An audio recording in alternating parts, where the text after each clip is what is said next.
बिरसा कृषि विश्वविद्यालय के प्रांगण में किसान मेले का उद्घाटन राज्यपाल द्रौपदी मुर्मू ने किया। कृषि मेले में 3 पड़ोसी राज्यों के प्रतिनिधि हिस्सा ले रहे हैं। कृषि मेला और एग्रोटेक किसान मेला 2021 है ये, जिसमें राज्यपाल द्रौपदी मुर्मू पहुंची और इस मेले का उद्घाटन किया। तकनीकी जरूरतों की पूर्ति एवं उनकी हितों की रक्षा करना हमारी प्राथमिकता सूची में पहले पायदान पर पहली जरूरत है। किसानों की खेतीबाड़ी की नवीनतम तकनीकी से अवगत कराने के लिए आयोजित एक 3 दिवसीय किसान मेला अत्यंत सार्थक प्रतीत हो रही है।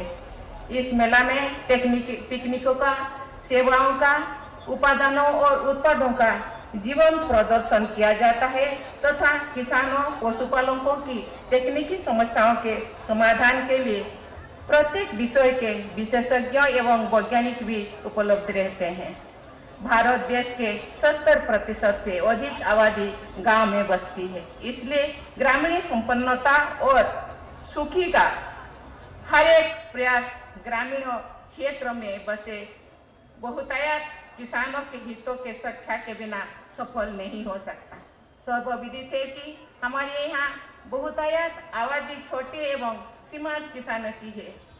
वर्षा आधारित खेती इन किसानों का कृषि से आय में कमी की मुख्य वजह है। सुनिश्चित सिंचाई के अभाव में झारखंड राज्य में हर एक वर्ष धान की कटाई के बाद बहुत सी कृषि भूमि बिना किसी उपयोग के पड़ती रह जाती है। हमें बताया गया है कि विश्वविद्यालय के वैज्ञानिक धान कटाई के बाद भूमि में बची नमी से रबी फसलों की कम अवधि वाली फसल किस्म को विकसित करने की और लगातार शोध कर रही है। हाल ही में विश्वविद्यालय की रबी रिसर्च काउंसिल की बैठक हुई थी, जहां वैज्ञानिकों द्वारा विकसित विभिन्न दलहनी एवं तेलहीन फसलों की 13 किस्म एवं बैगन सब्जी की 3 किस्म को चिन्हित किया गया है। स्टेट वैरायटी रिलीज कमेटी के अनुमोदन के बाद इन फसल किस्मों के लाभ प्रदेश के किसानों को मिलने लगेगा। इसी बैठक में कम लागत वाले लघु कृषि यंत्र की प्रदेश के किसानों के उपयोग के लिए अनुशंसित किया गया है। इस सफलता के लिए विश्वविद्यालय प्रबंधन एवं सभी वैज्ञानिकों बधाई की पात्र है, जिसे आगे भी कायम रखने की जरूरत है। इन सफलताओं के बावजूद विश्वविद्यालय के वैज्ञानिकों के प्रदेश के बहुतायत छोटे एवं सीमांत किसानों के आजीविका एवं पोषण सुरक्षा के लिए इंटीग्रेटेड एग्रीकल्चर सिस्टम को प्रभावित प्राथमिकता दिए जाने की आवश्यकता है। पशुधन क्षेत्र में अपार संभावनाएं को देखते हुए छोटे और सीमांत जोतदार किसानों के आजीविका एवं पशु सुरक्षा तथा आय में बढ़ोतरी में पशु, मत्स्य, बकरी पालन एवं कुक्कुट पालन सर्वाधिक महत्वपूर्ण विकल्प साबित हो रही है। देश में कृषि योग्य सीमित भूमि एवं देश की भावी खाद्यान्न जरूरतों को कम भूमि, कम जल एवं कम श्रमिक आधारित अधिक उत्पादन एवं लाभदायी तकनीक से ही पूरा किया जाना संभव होगा। इस दिशा में वैज्ञानिकों को सदैव लाभकारी नवाचार तकनीकों को विकसित करने की दिशा में आगे बढ़ना होगा। संरक्षित कृषि, डीप इरिगेशन एवं स्प्रिंकलर इरिगेशन सिस्टम, बायोटेक्नोलॉजी, नानो टेक्नोलॉजी, स्मार्ट एग्रीकल्चर एवं इंफॉर्मेशन टेक्नोलॉजी जैसे नई तकनीकों को उपयोग से ही भावी आवश्यकताओं को पूर्ति संभव किया जा सकता है।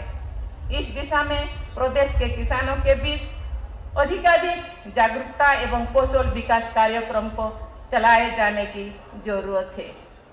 राज्य के इस एकमात्र कृषि विश्वविद्यालय के अंतर्गत 4 वर्ष पूर्व तक मात्र 4 कॉलेज थे, जिनकी संख्या बढ़कर अब 11 हो गई है।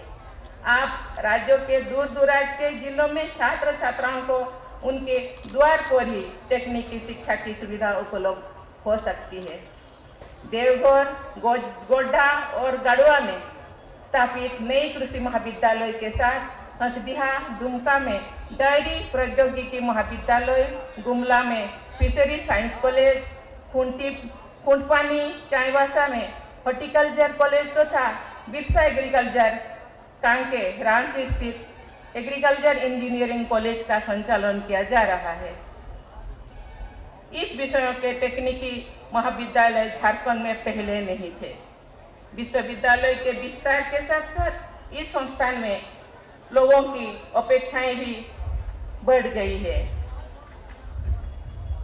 हमें जानकर प्रसन्नता हुई है कि कृषि विश्वविद्यालय की ICAR रैंकिंग में विश्वविद्यालय को अच्छा स्थान मिला है।